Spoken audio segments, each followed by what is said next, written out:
Okay, good. So, Parshas Behar. Three pieces I'd like to share with you.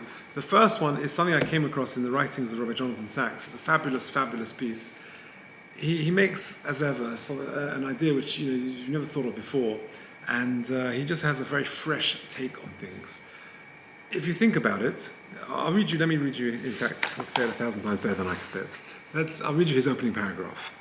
Parshas Behar consists of a single chapter that, despite its brevity, has a transformative impact on the social structure of Klal Yisrael and provides a unique solution to an otherwise intractable conflict between two ideals. What are these two ideals? Freedom and equality.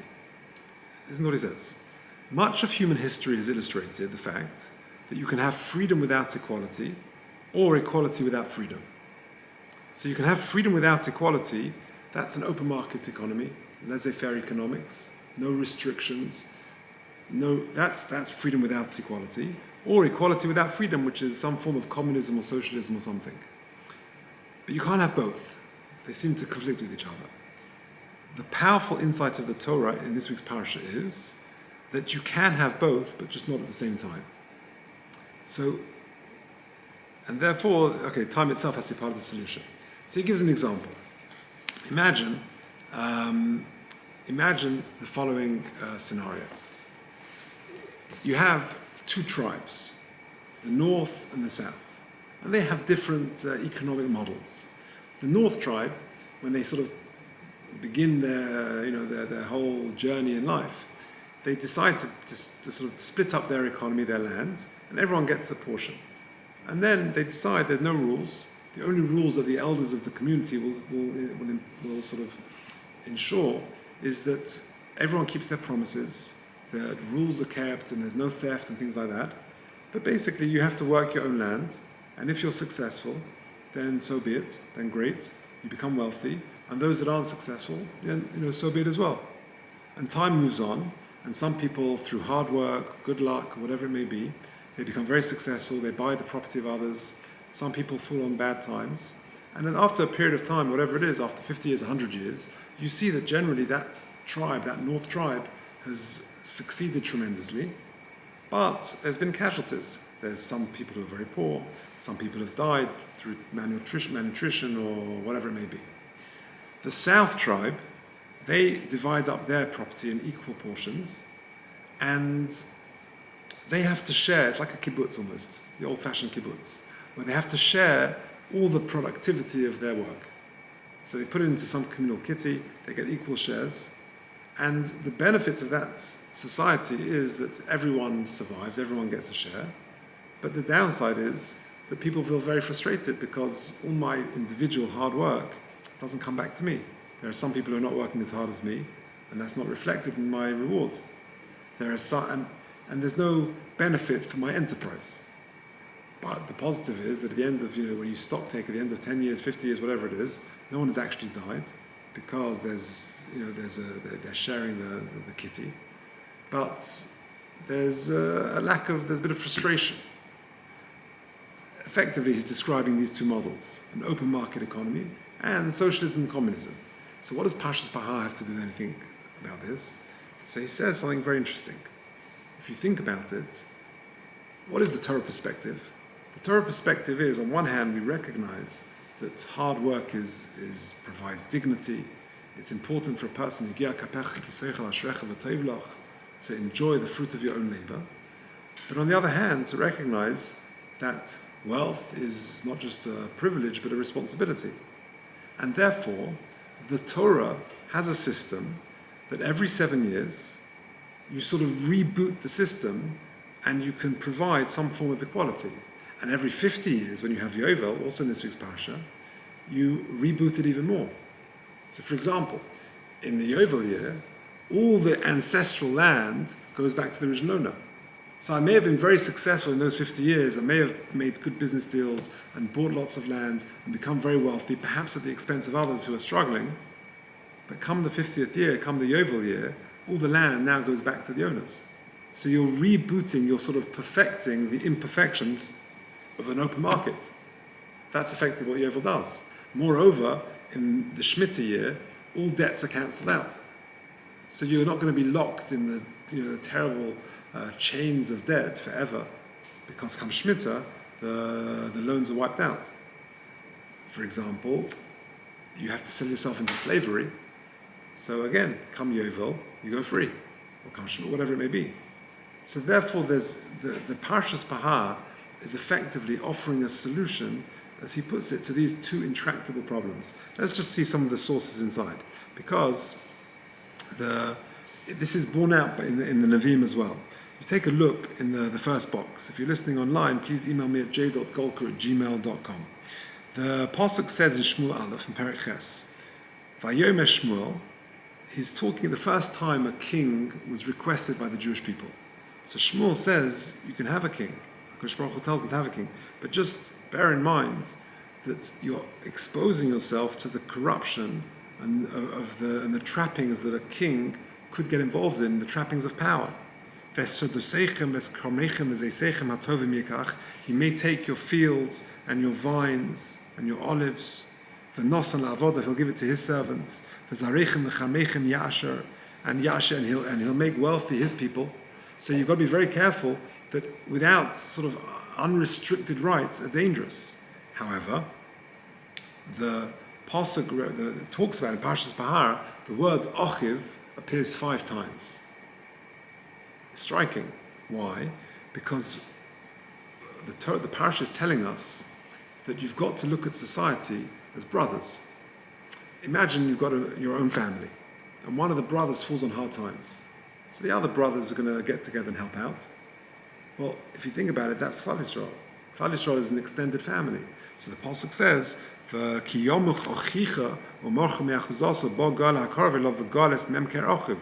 Torah is repeating the concept of Ochiv, of brotherhood, to remind us that effectively throughout this parsha we're all brothers. We've got to look at each other, there is a responsibility. And that's what Yirmiyahu says. If you look at Perek Chaf Beis in Yirmiyah, the bottom box of the page, the Pasuk says, Hoi boine beisa below tzedek, v'al yosef below mishpat, v'reu yavo et chinu afalo lo yitzin lo. He's talking about a father and a son. The father was Yoshiyahu, one of the great kings of Klal Yisrael, and his son was Yehoiachaz. So Yirmiyahu is very critical of Yehoiachaz. He says, Hoi boine beisa below tzedek. He builds his house without tzedek, without righteousness, v'al yosef below mishpat, and his upper chambers without justice. He makes his friend work for free, without pay. And the high he doesn't give him. That's the bad son. The father, Yeshio, however, in contrast, he judged the cause of the poor and the needy, and then it was good. And then he says something very interesting. What is das osi num Hashem? Knowledge of me. Knowledge of me is helping the poor. It's an amazing concept. It's a stunning idea that the Novi is saying. He's saying that Judaism is not interested so much in theology. It's interested in practice.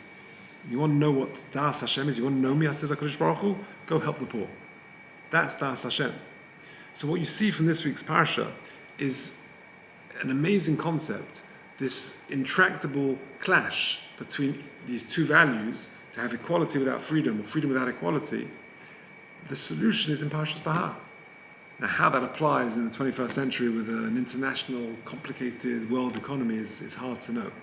But the concept, the principle is there, that you have freedom, you have open markets, and we encourage people to succeed and to work hard and to enjoy the fruits of their labor, but to understand that wealth is a privilege and a responsibility, but at the same time there are corrections to an imperfect system that you can reboot through Shemitah, through cancelling out debts, through unlocking the chains of debt, through releasing avodim, through returning ancestral land back to the original owners. So it's a correction within this imperfect system. Amazing, very interesting idea. Okay, let's go. Now, the next idea, a bit more similar to what we normally have, our normal fare, is an idea that I saw in the writings of the Migdash HaLevi. The Migdash HaLevi was Rabbi Yosef Tzvi Duna. That's Abba Duna, Dayan Duna's late father. So he's got a sefer, Migdash HaLevi, a beautiful sefer, and he comes up with a very interesting idea. There are 2 key halachas in Yovel. In this week's parsha, it talks about the Yovel, the Jubilee year, and there are 2 key halachas. What are they? The Pasuk says, first box in paragraph 2, Yovel hi, it's the Jubilee year, Shnas HaChamishim, Shana Tiyeh Lochem, a whole year, Lo Sizru v'lo Siksru Esfichel v'lo Sivot Shres Nzoreha. So one rule is that you can't work the land. It's basically a Shemitah year, which is tough, because if you've got 7 lots of Shemitah, year 49 is going to be Shemitah, and that means year 50 is also going to be Shemitah, so you've got basically 2 years in a row where you can't work the land. The second halacha is the return of the ancestral land. So when you came into Eretz Yisrael, everyone got land, and you could buy and you could sell and you could do whatever you want, but at the end of 50 years, it will come back to you. So whenever you sell land, or whatever, it's always leasehold, it's not freehold. There's no such thing as freehold. The freehold is you can't buy something freehold. Now, these two halachas, are they connected in any way, or are they just two random halachas? L'chorah, they're not connected. One halacha is you cannot work the field during the Yovel year, and the second halacha is that all the land goes back to the original owners. Two disparate halachas, but it says the Mikdash Halevi, they're actually very connected. So let's go through it. A beautiful piece. Im nispoinen, if you think about it, nimtza, it transpires. Ki b'shnas hayovel yeshnom shnei inyanim shonim. There are two separate ideas. Asher b'mabat rishon, through the first perspective, einon nuroim kol kesher, oy shaychas b'neim. There's no connection between them. Reishis, first of all, b'shana zu chuzrus hasodus l'balehen v'avodim yotzim l'cheirus. The first halacha is that the land goes back to the buyers and the slaves go free. V'shenis, and the second halacha is shana zu asur b'avedas hakarka. K'moshnas hashmitza. The second halacha is you can't work the land. Seemingly two disconnected ideas. Ochein, however, his spoinness ma'mika Yosef. If you look more deeply, Tavi Yosef de Maskon, you come to the conclusion ki yeshne davka keshe hoduk b'yoser ben shtei misalora. There is a strong connection between them. V'loizu b'vad and shelemaiseh mashlimas achas esreusa. One complements the other. Next paragraph. Shekein kashem mekabel ha'adam b'shnas hayovel b'chazor sesodehu. When a person gets his field back, oisoi ne'elotz limkar b'shas dochkei. That field, let's say 30 years in, he had to sell his field. He was desperate. So selling your property, that's the last measure of last resort. You're not going to do that. But he was desperate. He had no money, so he had to sell his field. So for those 20 years until the Yovel, he's chalashing, he's waiting for the land to come back. But vade in kates l'simchoso, when he comes back, there's no limit to his joy. Netiyoso hativis, his natural tendency will be, b'oisashah, as soon as he gets it back, Shemitah comes along, the Yovel year comes along, he'll want to rush out into the field, start ploughing, start sowing, start working his land again. So he can enjoy the fruit of his work. And he'll do whatever he can to make up for all the lost years that he sold it. Dafka at that time, when the Yovel year comes and the guy is chalashing to get back to his field, the Torah stops him and says, Hamtein, wait, you can't work your field. It's a Yovel year, it's like Shemitah, you can't work the land. It's dafka in that year, the year where all the land goes back to the original owners. The Torah wants to emphasize, and to mention, we're not the balabatim in the world. Everything belongs to Hashem. With his wish, he gives it to whoever he wants to. He gives us the permission to work the land, and to enjoy the fruit of our work. And he instructs us to hold back from the working of the land. An amazing idea. The two are connected. You're chalashing to get back to the land which you had to sell out of pressure. And you're desperate to get back to it. And just at that moment, you want to start working the land. HaKadosh Baruch Hu says, no. This is my land. It's emphasizing the point that actually this land is my land. I own the world, I control the world, I run the world, and actually hold off another year. At the very point in time when he's chalashing to work and he can't work, he's given that message. So says Rabbi Yosef Dunah, you see the two ideas are very much connected. Okay. Now the last idea, I saw in the lovely sefer of Rabbi Yaakov Bender on Chumash, he says something very, very interesting. Again, one of the key themes of the Parsha is Shemitah. Now, the Pasuk says something very interesting. Take a look at the first box of paragraph 3.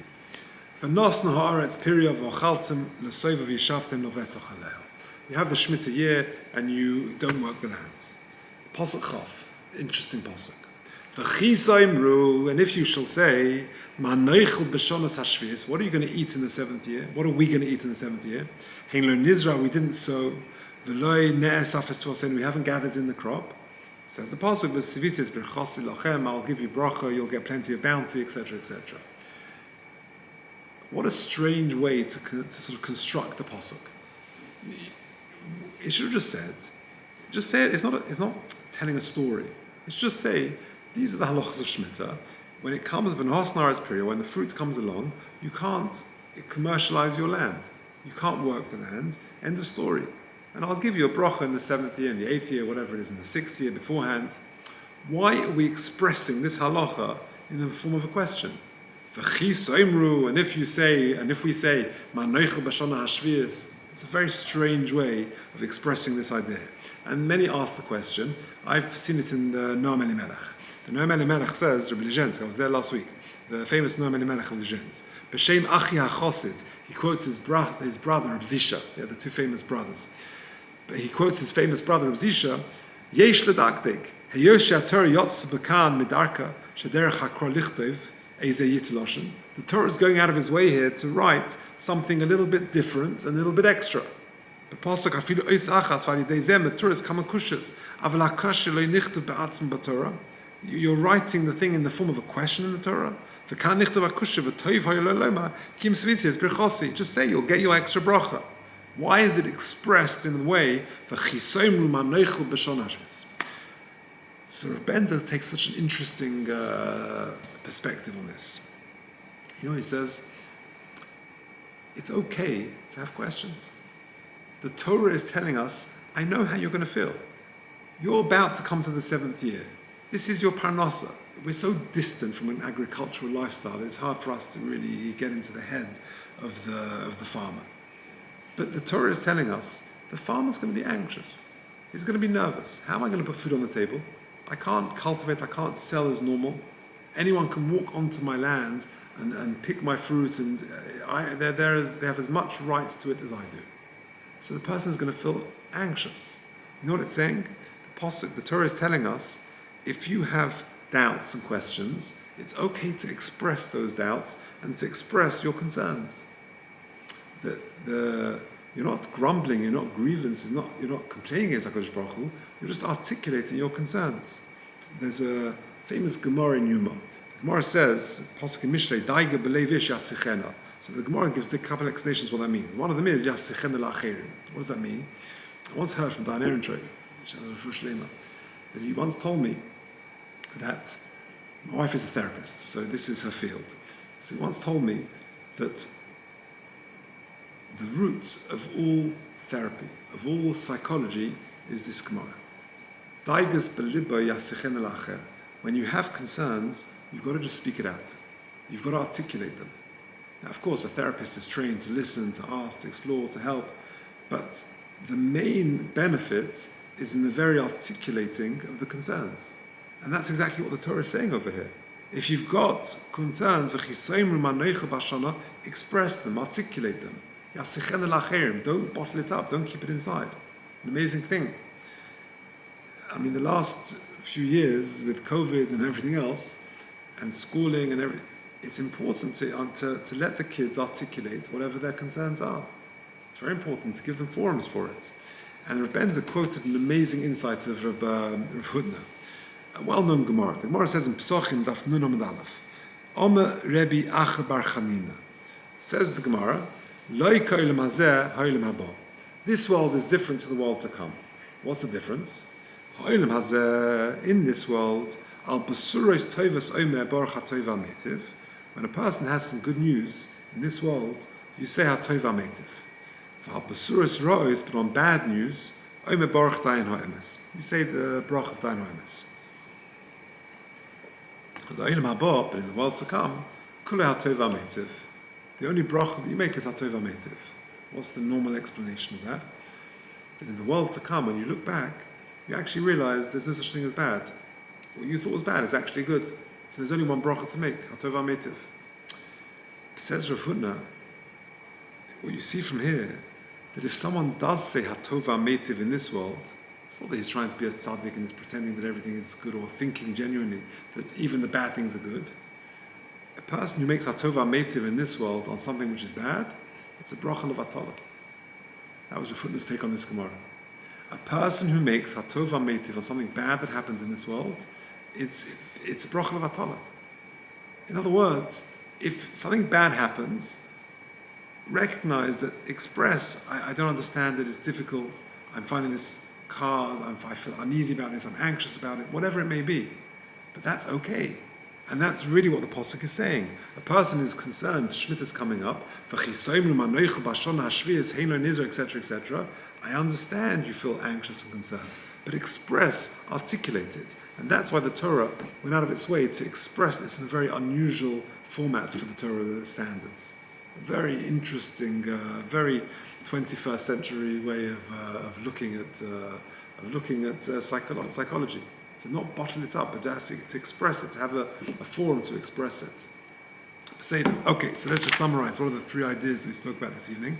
The first is that fascinating idea of Rabbi Jonathan Sachs, that when you have a clash, this intractable problem between the clash of two ideals, freedom or equality, I can't seem to have both. Either you have freedom without equality, which is an open market economy, but that comes with downsides. You get people, we're living in a world of tremendous inequality. I read somewhere that, I think he writes, that today in the 21st century, every single day, 30,000 children die because of malnutrition, because of lack of medicine, whatever it is. That's why we're living in the 21st century. That is freedom without equality. On the other hand, having equality without freedom, all the drawbacks of socialism and communism. So there seem, and history, and even today, you've got two different models. What model works best? There are pros and cons. What Parshas Behar is telling us is that you can't have both simultaneously, but you can have one after the other, and you can have corrections of a freedom without equality model. That every 7 years, every 50 years, you can have some form of correction to the distortions of the free market economy. Okay, and the second idea was the idea of Yosef Vidun, a very beautiful idea, that these two seemingly random halachas of Yovel, the two halachas of Yovel, that the land is like Shemitah, you can't work it, and the land goes back to the original owners every Yovel, seem to be disconnected. The answer is they're very much connected. Because when the person is chalashing to go back to his land, the land which he sold under tremendous pressure and duress, and he's chalashing to go back to it, HaKadosh Baruch Hu says, no, this is my land. And that's what really Shemitah, ki li haaretz, it all belongs to me. And he's telling him that ultimately this is all my land, don't think it's yours, and ultimately HaKadosh Baruch Hu runs the world. And then this last idea of Rabbi Bender, what are you going to say? An unusual format for the Torah to express it in this way. But the idea is that it's okay to have doubts, to have questions, to express our concerns. We're not grieving, don't have grievances against HaKadosh Baruch Hu. We're just articulating our concerns. An amazing concept. Say that. Okay, we'll leave it there. Do you know when Rabbi is?